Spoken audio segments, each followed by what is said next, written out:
കഴിഞ്ഞ ക്ലാസ്സില് നമ്മള് റെസണൻസും റെസണൻസ് ഫ്രീക്വൻസിയും പറഞ്ഞു.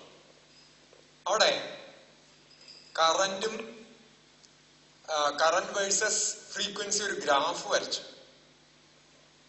ഗ്രാഫ് വരച്ചപ്പോ ഇവിടെ ഫ്രീക്വൻസി, ഇവിടെ കറന്റ് ആയി വേഴ്സസ് ഗ്രാഫ് വരച്ചപ്പോ ആ ഗ്രാഫിന്റെ ഒരു നേച്ചർ നമുക്ക് ഇങ്ങനെയാണ് കിട്ടി. ഇങ്ങനെ വന്ന് ഇങ്ങനെ ഒരു നേച്ചറാ കിട്ടി. ഇങ്ങനെ കിട്ടി. ഈ the frequency at which current is maximum, ഏത് ഇതിലാണ് കറന്റ് മാക്സിമം ആവണേ ആ ഫ്രീക്വൻസിക്ക് റെസണന്റ് ഫ്രീക്വൻസി എന്ന് പറഞ്ഞു. ഇവിടെ റെസണന്റ് ഫ്രീക്വൻസി അതിന്റെ വാല്യൂ നമ്മൾ കണ്ടുപിടിച്ചു 1/2π√LC എന്നാണ്. ഇവിടെ ഇതില് റെസിസ്റ്റൻസിന്റെ ടേം ഇല്ല. അതായത് റെസണന്റ് ഫ്രീക്വൻസി ഒരിക്കലും സർക്യൂട്ടിലെ റെസിസ്റ്റൻസിനെ ഡിപ്പെൻഡ് ചെയ്യുന്നില്ല. പക്ഷെ ആ റെസിസ്റ്റൻസ് സീരീസ് LCR സർക്യൂട്ടിലെ റെസണന്റ് ഫ്രീക്വൻസി ആണ്. എല്ലിന്റെ സിന്റെ ആറിനെ ഇത് ഡിപ്പെൻഡ് ചെയ്യില്ല.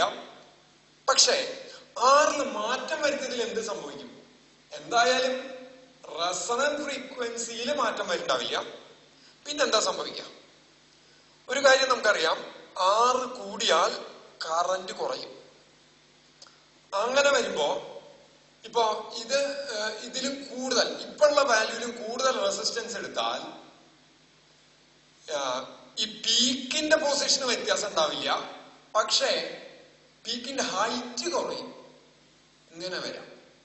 ഇത് ലോ റെസിസ്റ്റൻസ് ആണെങ്കിൽ റെസിസ്റ്റൻസിന് കറസ്പോണ്ടിങ് ആയിട്ടുള്ള I വേഴ്സസ് F ഗ്രാഫ് ആണെങ്കിൽ ഈ സാധനം, ഈ രണ്ടാമത് വരച്ചത് ഹൈ റെസിസ്റ്റൻസിന് കറസ്പോണ്ടിങ് ആയിട്ടുള്ള ഗ്രാഫ് ആയിരിക്കും. ഹൈ റെസിസ്റ്റൻസിന് കറസ്പോണ്ടിങ് ആയിട്ടുള്ള ഗ്രാഫ് ആയിരിക്കും. ഇങ്ങനെ അപ്പോ റെസിസ്റ്റൻസ് കൂടുന്നതിനനുസരിച്ച് ഇതിന്റെ ഈ പീക്കിന്റെ ഹൈറ്റ് കുറയാം. കറന്റ് കുറയുന്ന വെച്ചാൽ റെസിസ്റ്റൻസ് കൂടിയ കറന്റ് കുറയും. കറന്റ് കുറയാന്ന് പറഞ്ഞാൽ ഇവിടെ നിന്നുള്ള ഈ പീക്കിന്റെ ഹൈറ്റ് ഇങ്ങോട്ട് കുറയണം എന്നർത്ഥം. ഇനി നമുക്ക് നോക്കാനുള്ളത് ട്യൂൺഡ് സർക്യൂട്ടായിട്ട് ഇത് യൂസ് ചെയ്യുന്നുണ്ട്. റേഡിയോയിലോ ടെലിവിഷനിലോ ട്യൂണിങ്ങിന് നമ്മൾ ഇത് ഉപയോഗിക്കുന്നുണ്ടെന്ന് പറഞ്ഞു. അങ്ങനെ വരുമ്പോ ഈ എങ്ങനെയാണ് ഈ ട്യൂണിങ് നടത്തണമെങ്കിൽ എന്തൊക്കെയാണ് അതിന്റെ കണ്ടീഷൻസ്, അതാണ് ഇനി നോക്കാൻ പോകുന്നത്. നോക്കിക്കോളൂ, നമുക്ക് ട്യൂൺ ചെയ്യുമ്പോൾ നമുക്കൊരു സ്റ്റേഷൻ, ഇപ്പൊ ഒരു റേഡിയോ സ്റ്റേഷൻ ഷാർപ്പായിട്ട് കിട്ടണം. അതിനൊരു ഫ്രീക്വൻസി ഉണ്ട്. അതിന് അപ്പുറത്തേക്കോ ഇപ്പുറത്തേക്കോ മാറിയ പിന്നെ അത് കിട്ടാനും പാടില്ല, വേറെ ഒന്നും ഇതാവാനും പാടില്ല. അങ്ങനെ വരുമ്പോ ഇങ്ങനെ എടുത്തു വെച്ചാ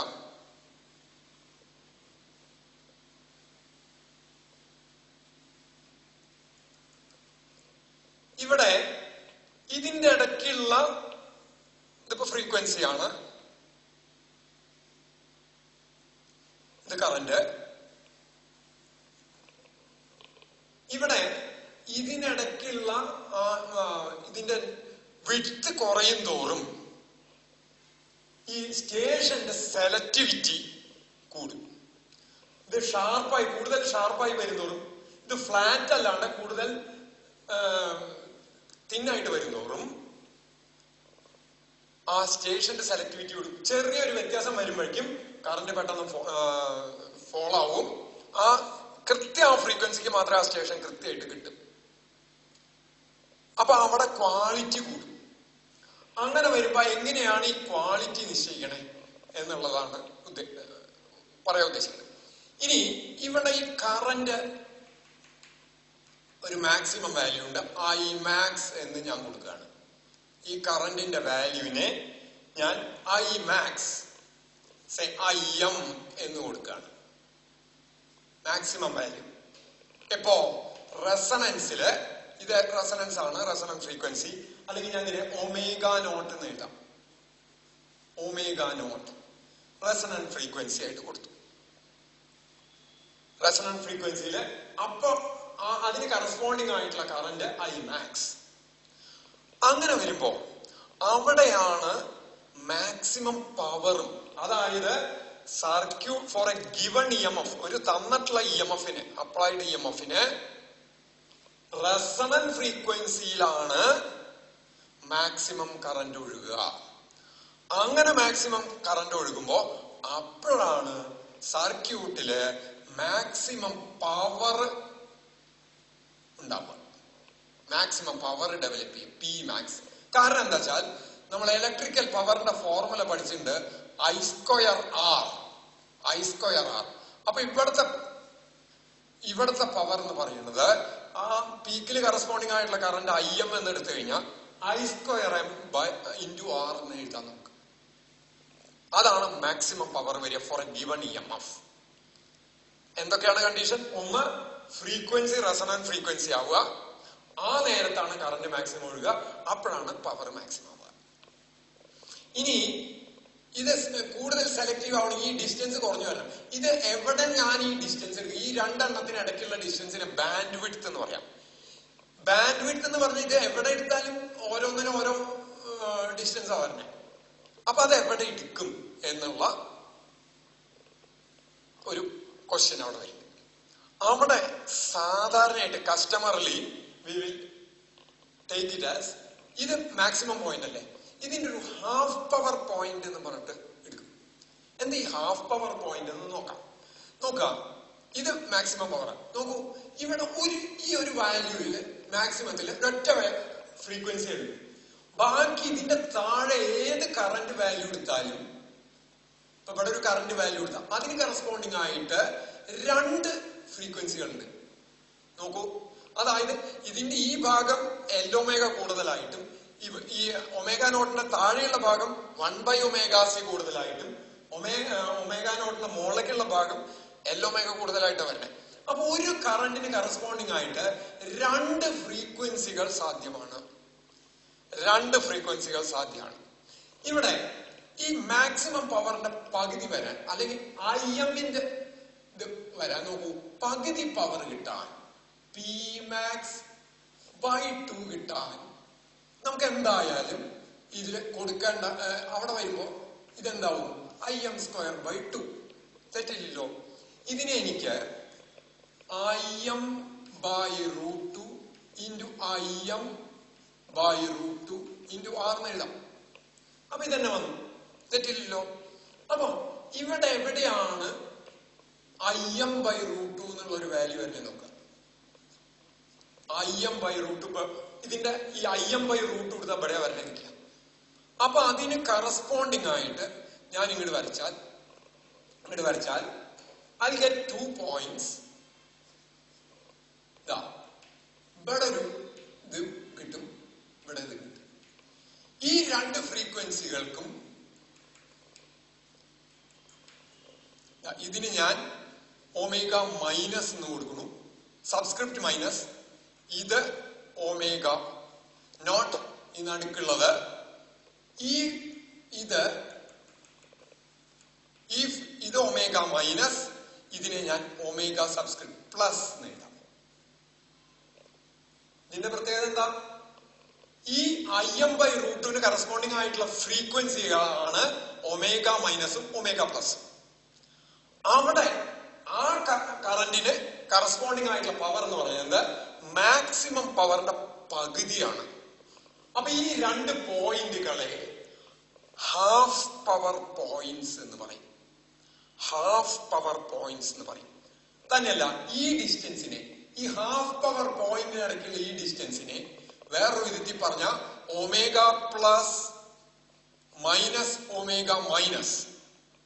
ഇവിടുന്ന് ഇത്രയും ദൂരത്തുനിന്ന് ഇവിടുന്ന് ഇത്രയും ദൂരം കഴിച്ചാൽ കിട്ടുന്ന ഈ ഡിസ്റ്റൻസിനെയാണ് ബാൻഡ് വിഡ്ത്ത് എന്ന് പറയുന്നത്.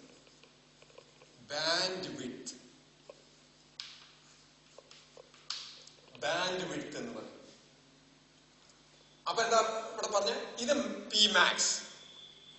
Pmaxന് കറസ്പോണ്ടിങ് ആയിട്ടുള്ള പോയിന്റ് അത്. ഇത് Pmax/2 കറസ്പോണ്ടിങ് ആയിട്ടുള്ള കറണ്ട് വരുന്ന പോയിന്റാണ്. അപ്പൊ ആ ഹാഫ് പവർ പോയിന്റിനിടയ്ക്കുള്ള ഡിസ്റ്റൻസ് ആണ് ബാൻഡ് വിഡ്ത്ത് ആയിട്ട് നമ്മൾ എടുക്കുക. അല്ലാണ്ട് ഇപ്പൊ വേറെ ഏത് രണ്ടെണ്ണത്തിന്റെ ഇടയ്ക്ക് എടുത്താലും ഇതിങ്ങനെ മാറി മാറിയിട്ടാ വരിക. അപ്പൊ അത് customarily it is taken as അങ്ങനെ കൺവെൻഷനൽ ആയിട്ട് നമ്മൾ എടുത്തേക്കാണ് ബാൻഡ് വിഡ്ത്ത് എന്ന് പറയുന്നത്. ഏതിലെ bandwidth? Frequency current graph വരയ്ക്കുമ്പോൾ അവിടെ ഇതിന്റെ ഇടയ്ക്കുള്ള ബാൻഡ് വിഡ്ത്ത് എന്ന് പറയുന്നത് ഹാഫ് പവർ പോയിന്റിന് ഇടയ്ക്കുള്ള ഡിസ്റ്റൻസ് ആണ് എന്ന് പറയും. ഇനി ഈ ബാൻഡ് വിഡ്ത്ത് വളരെ കുറയുമ്പോഴാണ് സെലക്ടിവിറ്റി. ഇത് വല്ലാണ്ട് കൂടി നിൽക്കുക. ഇത് വല്ലാണ്ട് കൂടിയ സെലക്ടിവിറ്റി കുറഞ്ഞു, ഫ്രീക്വൻസി ഇതിൽ വരും. അല്ല മറ്റേ ആ സ്റ്റേഷന്റെ സെലക്ഷൻ ഷാർപ്പ്നെസ് കുറയും. ഇതങ്ങോട്ട് ഫ്ലാറ്റ് ആവുമ്പോൾ ഷാർപ്പ്നെസ് കുറയും. അപ്പൊ ഈ ഷാർപ്പ്നെസ് മെഷർ ചെയ്യാൻ ഫോർ എ ഗിവൺ ഇത് ഈ സാധനം എന്ന് പറയുന്നത് റെസൊണന്റ് ഫ്രീക്വൻസി ആണ്. For a given resonant frequency the sharpness is measured or quality is measured by a term Q, quality factor or Q factor as എങ്ങനെയാണ് അതിന് ഇതാവുക വെച്ചാൽ ഫോർ എ ഗിവൺ ഇത് കുറയാ വേണ്ടത്. ഇത് കുറയുമ്പോഴാണ് ക്വാളിറ്റി ഫാക്ടർ കൂടുക. അപ്പൊ resonant frequency by bandwidth ആണ് quality ഫാക്ടറിന്റെ formula. Resonant frequency by bandwidth. ഇവിടെ 2π. അപ്പം ഇതിനെ വീണ്ടും എഴുതാം omega naught by omega plus minus omega minus എന്ന് എഴുതാം. ഇതിന് വേണമെങ്കിൽ 2πf എന്ന് കൊടുത്തു, ഇതിനെ 2πf പ്ലസ് 2πf മൈനസ് എന്ന് കൊടുത്തിട്ട് ഇതിനെ വേണമെങ്കിൽ ഇങ്ങനെയും കൂടി എഴുതാം. എങ്ങനെ എഴുതാം? f0 by f plus minus f minus എന്ന് എഴുതാം. ഇതും ക്വാളിറ്റി ഫാക്ടറിന്റെ എക്സ്പ്രഷനാണ്. ഇതും ക്വാളിറ്റി ഫാക്ടറിന്റെ എക്സ്പ്രഷനാണ്. ഇനി ഇതുകൊണ്ട് നമുക്ക് ഈ സർക്യൂട്ട്, നമ്മുടെ ഇന്നത്തെ ഉദ്ദേശം സർക്യൂട്ടിന്റെ ക്വാളിറ്റി ഫാക്ടറിന്റെ എക്സ്പ്രഷൻ കണ്ടുപിടിക്കാനാണ്. എപ്പോഴാണ് ഇത് കൂടുതൽ ഷാർപ്പ് ആവുക, എപ്പോഴാണ് നല്ല ക്വാളിറ്റി ഉണ്ടാവുക, ഷാർപ്പ് ആവുക, സെലക്ടിവിറ്റി എപ്പോഴാണ് കൂടുക. അപ്പൊ ഈ എക്സ്പ്രഷൻ മാത്രം വെച്ചുകൊണ്ട് എഫ് നോട്ട് ബൈ ഈ ഇത് കണ്ടുപിടിക്കൽ ഇത്തിരി എളുപ്പമല്ല. നമുക്ക് അറിയുന്ന LCR ഇതിന്റെ ടേംസിൽ ഇതിനെ എക്സ്പ്രസ് ചെയ്യാൻ പറ്റും. ഒമേഗ നോട്ടിന്റെ വാല്യൂ നമുക്കറിയാം. അത് നമുക്ക് 1/√LC ഇന്നലെ പറയുണ്ടായിട്ടുണ്ട്. Omega naught equals 1/√LC. അപ്പൊ ഒമേഗയുടെ ഈ അടിയിലുള്ള ടേമിനെയും നമുക്ക് എല്ലിന്റെയും സിയുടെയും ആറിന്റെയും ടേംസിൽ എക്സ്പ്രസ് ചെയ്യാൻ പറ്റിയാൽ അത് എളുപ്പത്തിൽ കണ്ടുപിടിക്കാൻ പറ്റും. അപ്പൊ അതിനൊരു എക്സ്പ്രഷൻ കണ്ടുപിടിക്കാനാണ് ഇനിയുള്ള ശ്രമം. നോക്കിക്കോളൂ, ഞാൻ അതിനുള്ള ഇത് നോക്കാണ്. അപ്പൊ നോക്കാം, ഇവിടെ തന്നെ തിരിച്ചിങ്ങോട്ട് എത്തുന്നു. ഇവിടെ എത്തുമ്പോ ഇത് Imax square by Imax square R എന്നാണ്. ഈ Imax സ്ക്വയറിനെ ഞാൻ RMS, ആ കേസിൽ RMS by Z whole square R എന്ന് എനിക്ക് എഴുതാം. എന്താ കാരണം? ആ സർക്യൂട്ടിലെ ഇത് LCR സർക്യൂട്ടാണ്. LCR സർക്യൂട്ടിലെ മാക്സിമം കറന്റ് എന്ന് പറയുന്നത് അവിടത്തെ EMFന്റെ effective value by Z impedance ആണ്. And which is equal to ERMS square by Z square R എന്നെഴുതാം. ഞാൻ ഇവിടെ R എന്ന് എഴുതാൻ കാരണം എന്ന് വെച്ചാൽ അവിടെ റെസിസ്റ്റൻസ് മാത്രമേ ഉള്ളൂ, അല്ല ഇൻഡക്ടറും കപ്പാസിറ്ററും ഉണ്ട്. പക്ഷെ അതിൽ ഡെവലപ്പ് ചെയ്യുന്ന പവർ 0 ആണ്. അത് നമ്മൾ പിന്നെ ഡിറൈവ് ചെയ്യും. പവർ ഡെവലപ്പ് ചെയ്യുന്ന റെസിസ്റ്റൻസിന്റെ അക്രോസ് ആണ് I square M into R മാത്രമേ വരുള്ളൂ. അതുകൊണ്ടാണ് ഇവിടെ R എന്ന് മാത്രമേ ഉള്ളൂ. ഇത് Z സ്ക്വയർ. ഇനി നോക്കാം, റെസണൻസില് അറ്റ് റെസണൻസ് നമ്മൾ പറയുണ്ടായി Z ഈക്വൽസ് R എന്ന് ഇന്നലെ പറയുണ്ടായി. റെസണൻസ് എത്തിക്കഴിഞ്ഞാൽ എന്താ കാരണം? സെഡിന്റെ ഫോർമുല എന്താ? √R square plus L omega minus 1/ωc whole square. Resonance എത്തിക്കഴിഞ്ഞ് ഇത് ക്യാൻസൽ ചെയ്ത് പോകും. L omega ഈക്വൽസ് 1/ωc ആണ്, അത് ക്യാൻസൽ ചെയ്ത് പോകും. അപ്പൊ ആ കേസില് at resonance Z equals R എന്ന് കിട്ടും. At resonance at resonance Z equals R. And upper Z square equals R square എന്ന് എഴുതാം. ഇനി എപ്പോ Pmax by 2 ആകുന്നോ, Pmax by 2 ആകുന്നോ, അപ്പോ Pmax by 2 ആകുമ്പോ ഈ അടിയിലെ ഫാക്ടർ ഏത് സെഡ് സ്ക്വയർ എന്ന് പറയുന്ന സാധനം രണ്ടും ഇൻക്രീസസ് ബൈ 2, 2 കണ്ടു കൂടണം. സെഡ് സ്ക്വയർ 2 കണ്ടു കൂടണം. When Pmax becomes Pmax by 2, ഇവിടേക്ക് എത്തുമ്പോ എന്നുള്ളതാണ്. Pmax by 2 അപ്പോഴത്തെ കറണ്ട് എന്ന് പറയുന്ന Im/√2 ആണ്. അപ്പോ റെസണൻസ് അല്ല, അപ്പൊ പിന്നെ അവിടെ റെസണൻസ് ഇല്ല. റെസണൻസ് Pmaxലാണ്. Pmax by 2 എന്ന് പറഞ്ഞാൽ റെസണൻസ് ഇല്ല. അപ്പൊ സെഡ് സ്ക്വയർ മസ്റ്റ് ഇൻക്രീസസ്. എത്ര? 2 കണ്ട് ഇരട്ടിയാണ്. സെഡ് സ്ക്വയർ 2 ടൈംസ് ആകുമ്പോഴേ, അതായത് ഡിനോമിനേറ്റർ, ഇവിടുത്തെ ഡിനോമിനേറ്റർ 2 ടൈംസ് ആകുമ്പോഴേ Pmax by 2 ആവുള്ളൂ. I write here Pmax by 2 equals E square RMS by 2Z square R എന്നാണ് വരിക. 2Z square by R എന്നാണ് വരിക.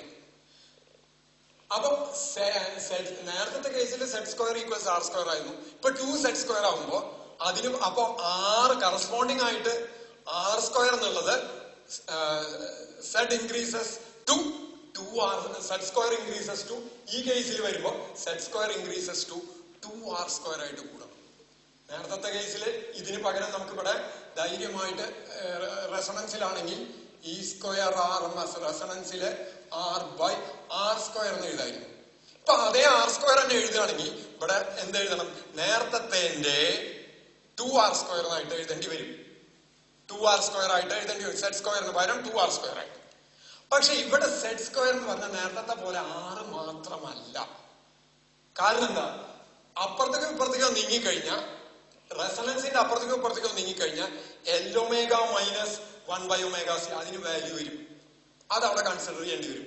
അപ്പോഴത്തെ സെഡ് സ്ക്വയർ എന്ന് പറഞ്ഞാൽ R square plus L omega minus 1/ωc whole square ആണ്. And this is equal to, ഇപ്പൊ ഈ കേസിലെ സെഡ് സ്ക്വയറാ പറയണേ, this is equal to 2R square. നേരത്തെ കേസില് Pmax ആണെങ്കിൽ Z square equals R square ആണ്. Pmax by 2 ആണെങ്കിൽ Z square equals 2R square ആയിട്ട് വരും. എന്തുകൊണ്ട് 2R സ്ക്വയർ ആയിട്ട് വരും? ആർ സ്ക്വയർ കൂടാണ്ട് ഈ L-ഒമേഗയുടെ ഈ ടേമിന്റെയും കൂടി എഫക്റ്റ് അവിടെ വരികയാണ്. അല്ലെങ്കിൽ പവർ ഡിനോമിനേറ്ററിൽ 2 ടൈംസ് ആയിട്ട് വരുന്നുണ്ട്. അപ്പൊ 2R സ്ക്വയർ അവിടെ വരും. അപ്പൊ ഇത് ഇക്വേറ്റ് ചെയ്ത് കഴിഞ്ഞാൽ ഇവിടെ ഒരു ആർ സ്ക്വയർ വെട്ടിപ്പോയി. അപ്പൊ എന്ത് വന്നു? L omega minus 1/ωc whole square equals R square. L omega minus 1/ωc equals, ഇതിന്റെ റൂട്ട് എടുക്കുമ്പോൾ പ്ലസ് ഓർ മൈനസ് ആർ എന്ന് എഴുതാൻ പറ്റും. ഇതിന്റെ സ്ക്വയർ റൂട്ട് എടുക്കുമ്പോ പ്ലസ് ഓർ മൈനസ് ആർ എന്ന് എഴുതി. എന്താ ഇത് കാണിക്കുന്നത്? ഇവിടെ ഈ കേസിൽ ഒരു ഒറ്റ ഒമേഗ ഉണ്ടായിരുന്നുള്ളൂ. ഇവിടെ എത്തുമ്പോ ഒമേഗ 2 എണ്ണം ഉണ്ട്. പ്ലസ് ഒമേഗ മൈനസും ഉണ്ട്, ഒമേഗ പ്ലസും ഉണ്ട്. അപ്പൊ ഒമേഗ പ്ലസിന് കറസ്പോണ്ടിങ് ആയിട്ടാണ് ഒരു ഇത് വരിക, മറ്റേന് കറസ്പോണ്ടിങ് ആയിട്ടാണ് ഒരു പ്ലസ് ആറും പ്ലസ് മൈനസ്. അപ്പൊ there are actually 2 equations. എങ്ങനെ 2 ഇക്വേഷൻസ് വരും? ഒന്ന്, I write last this, ഈ ആറിനെ ഞാൻ ഇപ്പുറത്തേക്ക് എടുക്കുക, അല്ല ഈ ഒമേഗ സി ഇക്വേഷനെ ഇത് ഒഴിവാക്കിയിട്ട് ഒന്ന് ഷോർട്ടൺ ചെയ്ത് എഴുതുക.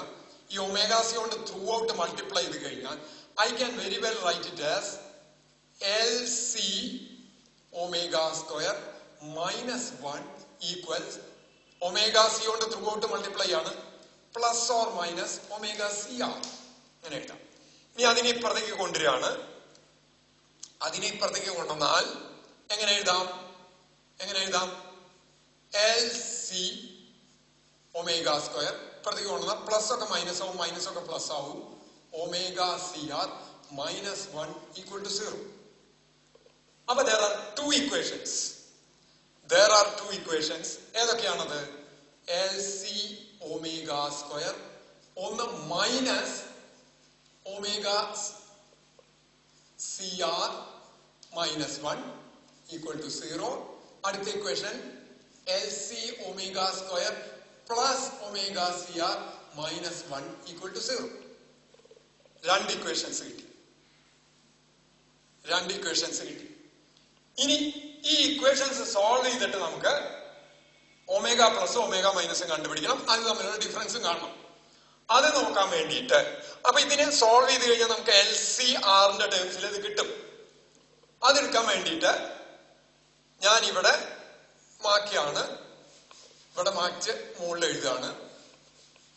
നോക്കൂ, ഇതിനെ എനിക്ക് ഒമേഗ സ്ക്വയറിന്റെ ടേംസിൽ മാത്രം എഴുതി കഴിഞ്ഞാൽ ഈ LC കൊണ്ട് ത്രൂ ഔട്ട് ഡിവൈഡ് ചെയ്താൽ ഈ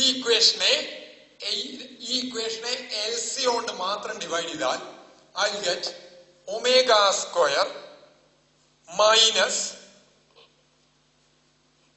omega CR by LC minus 1 by LC equal to 0 എന്ന് വരും. അപ്പൊ എന്തുണ്ടായി? ഒരു സിയും ഇവിടെ വെട്ടിപ്പോയി. റൈറ്റ്? ഇതേപോലെ അടുത്ത ഇക്വേഷൻ എഴുതുമ്പോ ഏത്? ഈ രണ്ടാമത്തെ ഇക്വേഷൻ എഴുതുമ്പോ omega square plus R by L omega, ഈ സിയും വെട്ടിപ്പോയി, R by L minus 1 by LC equal to 0. ഇങ്ങനെ രണ്ട് ഇക്വേഷൻ കിട്ടും. അപ്പൊ ഇതില് this corresponds to ഈ equation this corresponds to omega plus and this corresponds to omega minus. അതെന്താ അങ്ങനെ വരാൻ കാരണം? പ്ലസ് വരുന്നോടത്ത് മൈനസ് വരും, മൈനസ് വരുന്നോടത്ത് പ്ലസ് വരും. എന്താ അങ്ങനെ എഴുതാൻ കാരണം എന്നുള്ളത് ഞാൻ വഴിയെ പറയാം. എന്താ കാരണം എന്നൊക്കെ നമുക്ക് ഇതിന്റെ ഇതിൽ നിന്ന് ഒമേഗയുടെ വാല്യൂ, ഒമേഗ പ്ലസിന്റെയും ഒമേഗ മൈനസിന്റെയും വാല്യൂ സൊല്യൂഷൻസ് കാണാൻ നോക്കാം. എങ്ങനെയാ സൊല്യൂഷൻസ് കാണുക? അത് ചെയ്യാൻ വേണ്ടിയിട്ട് ഞാൻ ഇവിടെ മാറ്റണു. This is an equation similar to ax square plus bx plus c equal to 0. അതിന്റെ solution is given by minus ax square plus bx plus c equal to 0. അവിടെ അതിന്റെ സൊല്യൂഷൻ എന്ന് വെച്ചാൽ എക്സിന്റെ വാല്യൂ ഈസ് ഗിവൺ ബൈ, എക്സിന് രണ്ട് value ഉണ്ടാവാം, quadratic equation ആണ്, രണ്ട് വാല്യൂ ഉണ്ടാവാം, minus B plus or minus root of B square minus 4ac whole by 2a എന്നാണ് formula. X is given by minus B plus or minus root of B square minus 4ac whole divided by 2a. ഏത് equation? ax square plus bx plus c equal to 0 എന്നുള്ള quadratic equation കിട്ടിയിട്ടുണ്ടെങ്കിൽ അതിന്റെ എക്സിന് രണ്ട് values വരാം. ആ രണ്ട് വാല്യൂസിന്റെ value ഇങ്ങനെയാണ് കിട്ടുക ഇതിന്റെ കോഎഫിഷ്യന്റ് ടേംസിൽ. ഇത് നിങ്ങൾ പഠിച്ചിട്ടുണ്ടാവും. ഇതേ ഇത് വെച്ചിട്ട് ഇവിടെ എക്സിന് പകരം ഒമേഗ, എക്ക് പകരം 1, ബിക്ക് പകരം R ബൈ L രണ്ടും സിമിലർ ആവും. ഈ കോഎഫിഷ്യന്റ് മാത്രം മാറണമെന്നേ ഉള്ളൂ. R ബൈ L, സിക്ക് പകരം മൈനസ് 1 ബൈ LC. അപ്പൊ ഞാൻ ആദ്യത്തെ ഈ ഒമേഗ പ്ലസിന്റെ സൊല്യൂഷൻ ഒന്ന് നോക്കാം.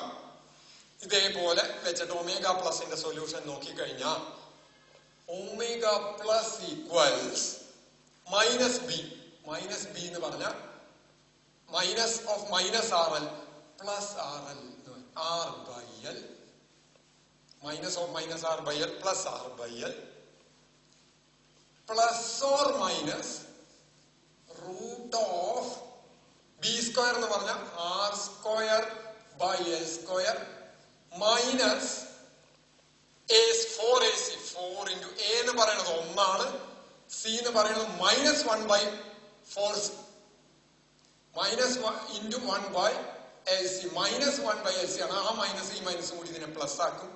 ഹോൾ ബൈ 2a എന്ന് പറയുന്നത് 1 ആണ്, 2. ഓക്കെ, ഈ 2നെ ഞാൻ സ്പ്ലിറ്റ് ചെയ്തിട്ട് ഞാൻ ഇങ്ങനെ എഴുതാം 2l ഇവിടെ ബൈ 2, തെറ്റില്ലല്ലോ, ബൈ 2 എഴുതി ഒമേഗ പ്ലസ്. ഇനി ഒമേഗ മൈനസ് എടുക്കുമ്പോ ഇവിടെ എന്ത് വരും? ഒമേഗ മൈനസ് എന്താണ് കിട്ടുന്നത്? അവിടെ -r/2l plus or minus √r²/l² plus എന്ന് വരും 4l/c/2 എന്ന് വരും. ഇതില് രണ്ട് കാര്യം പറയാണ്ട്. ഒന്ന് നോക്കാം, ഇത് പ്ലസും ഇവിടെ മൈനസും ആണ്. ഇതാണ് കൂടുതൽ, ഇതാണ് കുറവ്. ഇത് കൂടുതൽ വരണം, കാരണം ഒമേഗ പ്ലസ് ഇവിടെയാണ്, ഒമേഗ പ്ലസ് കൂടുതൽ വരണം. അതുകൊണ്ടാണ് ഇവിടെ മൈനസ് ഇട്ടാൽ ഇവിടെ കൂടുതൽ വരുള്ളൂ, ഈ മൈനസ് വരണോടത്താ കൂടുതൽ വരിക. അതുകൊണ്ടാണ് ഇതിനെ ഒമേഗ പ്ലസ് എന്നെടുത്ത്, ഇതിനെ പ്ലസ് വരുമ്പോ ഇവിടെ മൈനസ് ആയിട്ട് വരും, ഇതിനെ ഒമേഗ മൈനസ് എന്നെടുത്ത്. ഇനി ഇവിടെ രണ്ട് സൊല്യൂഷൻസ് ഉണ്ട്, പ്ലസും ഉണ്ട് മൈനസും ഉണ്ട്, പ്ലസും ഉണ്ട് മൈനസും ഉണ്ട്. ഒമേഗ പ്ലസിന് 2 വാല്യൂ ഉണ്ട്, ഒമേഗ മൈനസിന് 2 വാല്യൂ ഉണ്ട്. ഇതിലേതെടുക്കുന്നത് നോക്കിക്കഴിഞ്ഞാ നോക്കൂ, ഈ മൈനസ് എടുത്ത ഈ വാല്യൂ മിക്കവാറും ഈ r/2l കൂടുതൽ വരും. അത് ചെയ്ത് നോക്കിയാൽ അങ്ങനെ കൂടുതൽ വന്നാൽ ഇത് നെഗറ്റീവ് ആവും. ഒമേഗ പ്ലസിന്റെ വാല്യൂ ഇതിൽ ഈ മൈനസ് പ്ലസ് അല്ലാണ്ട് ഈ മൈനസ് എടുത്താൽ ഇത് നെഗറ്റീവ് ആവും. നെഗറ്റീവ് ആയി കഴിഞ്ഞാൽ ഫ്രീക്വൻസി നെഗറ്റീവ് ആവാനുള്ള സാധ്യതയില്ല. അതുകൊണ്ട് നമുക്കത് ആ മൈനസ് ഇതുകൾ ഒഴിവാക്കാം. മൈനസ് ഒഴിവാക്കി കഴിഞ്ഞിട്ട് ഇനി നമ്മള് ചെയ്തു കഴിഞ്ഞാൽ അതിന്റെ നെഗറ്റീവ് ടേംസ് ഒഴിവാക്കിയിട്ട് നമ്മള് ചെയ്തു കഴിഞ്ഞാൽ ഇനി എന്താ വേണ്ടത്? നമുക്ക് ബാൻഡ് വിഡ്ത്ത് ആണ് കണ്ടുപിടിക്കുന്നത്. ബാൻഡ് വിഡ്ത്ത് കണ്ടുപിടിക്കാൻ അപ്പൊ ഇപ്പൊ ഓരോ സിംഗിൾ വാല്യൂസ് ആയി. ഇനി ഞാൻ ഇവിടെ മാറ്റുന്നു.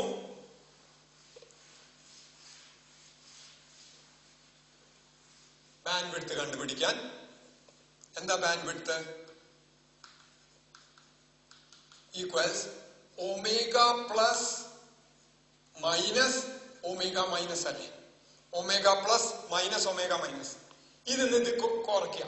ഇതിന്ന് ഇത് കുറയ്ക്കുമ്പോ ദിസ് മൈനസ് എന്ന് പറയുമ്പോൾ ഈ രണ്ട് ടേംസ് ക്യാൻസൽ ചെയ്തു പോകും.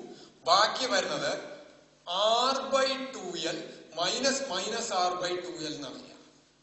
ഈക്വൽസ് ഇത് പ്ലസ് ആയി r/2l plus r/2l equals r/l എന്ന് വരും. And what is Q?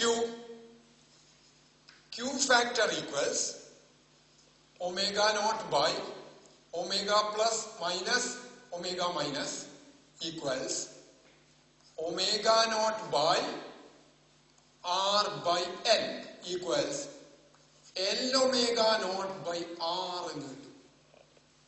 L omega naught by r. Q equals L omega naught by r എന്ന് കിട്ടും. എന്താ ഈ ഒമേഗ നോട്ട് എന്ന് പറഞ്ഞ? റെസൊണന്റ് ഫ്രീക്വൻസിയാണ്. ഒമേഗ നോട്ട് എന്ന് പറഞ്ഞ റെസൊണന്റ് ഫ്രീക്വൻസിയാണ്. അപ്പൊ എൽ ഒമേഗ നോട്ട് എന്ന് പറഞ്ഞ ഇൻഡക്റ്റീവ് റിയാക്ടൻസ് ആണ്. എൽ ഒമേഗ എന്ന് പറഞ്ഞ ഇൻഡക്റ്റീവ് റിയാക്ടൻസ് ആണ്. എൽ ഒമേഗ നോട്ട് എന്ന് പറഞ്ഞ ഇൻഡക്റ്റീവ് റിയാക്ടൻസ് അറ്റ് റെസൊണൻസ് ആണ്. ഇൻഡക്റ്റീവ് റിയാക്ടൻസ് അറ്റ് റെസൊണൻസ് ആണ്. At resonance, inductive reactance equals capacitive reactance. So, I can also write it as capacitive reactance of 1/omega naught CR. So, this is also equal to 1/omega naught CR. അപ്പോൾ നമുക്ക് quality ഫാക്ടറിന്റെ formula നമുക്ക് LRC ഇതിന്റെ ടേംസിൽ കിട്ടി. അപ്പോ നമ്മളിവിടെ എന്ത് ചെയ്തു? ഒമേഗ പ്ലസിനും ഒമേഗ മൈനസിന്റെ വാല്യൂ കണ്ടു. അത് സിംഗിൾ ഈ ഇത് എടുത്തിട്ട് നമ്മള് ആ രണ്ട് വാല്യൂസിലുള്ള അപ്പോ പ്ലസ് പ്ലസ് എന്നുള്ള വാല്യൂ മാത്രം എടുത്ത് നമ്മള് എന്ത് ചെയ്തു? ബാൻഡ് വിഡ്ത്ത് കണ്ടു. ബാൻഡ് വിഡ്ത്ത് ഇതിൽ സബ്സ്റ്റിറ്റ്യൂട്ട് ചെയ്തിട്ട് നമുക്ക് ക്യൂ ഫാക്ടർ കണ്ടുപിടിച്ചു. ഈ ക്യൂ ഫാക്ടർ ആണ് ആ സർക്യൂട്ടിന്റെ സെലക്ടിവിറ്റി നിർണ്ണയിക്കുന്നത്, ഡിറ്റർമിൻ ചെയ്യുന്നത്. അപ്പൊ ക്യൂ ഫാക്ടറിന്റെ basic formula resonant frequency, angular resonant frequency by bandwidth ആണ്. പക്ഷെ അത് വെച്ചിട്ട് നമുക്ക് സർക്യൂട്ടിന്റെ കാൽക്കുലേറ്റ് ചെയ്യാൻ പറ്റില്ല. ഇതാണെങ്കിൽ നമുക്ക് എളുപ്പത്തിൽ അത് കാൽക്കുലേറ്റ് ചെയ്യാൻ പറ്റും. അതുകൊണ്ട് നമ്മൾ ഈ ഫോമിലേക്ക് അതിനെ കൊണ്ടുവന്നു. അപ്പൊ നമുക്ക് ശരിക്കും ഈ ഡെറിവേഷനേക്കാൾ കൂടുതൽ importance what is quality factor, Q factor. The definition is, it is the ratio of, ഇതെന്തായാലും ഓർത്തിരിക്കാം, എന്ത് quality factor or Q factor is the ratio of inductive reactance at resonance to the resistance or capacitive reactance at resonance to the resistance. Resistance കുറയാണ്, resistance കൂടിയാൽ അത് കൂടുതൽ flat ആവും. അപ്പൊ resistance കുറയുമ്പോഴേ quality factor കൂടുള്ളൂ. അപ്പൊ റെസിസ്റ്റൻസ് ഡിനോമിനേറ്ററിലെ വരാൻ പാടും. അപ്പോ Q factor is defined as the ratio of inductive reactance. പോരാ, അറ്റ് റെസണൻസ് എന്നും കൂടി ചേർക്കണം. ഒമേഗ നോട്ട് വരുന്നുണ്ട്. Inductive reactance at resonance to the resistance or capacitive reactance at resonance to the resistance. Right? അപ്പൊ ഇന്നത്തെ ക്ലാസ്സിൽ ഈ ക്വാളിറ്റി ഫാക്ടർ മാത്രം ഡിറൈവ് ചെയ്തിട്ട് ഇവിടെ നിർത്തുന്നു.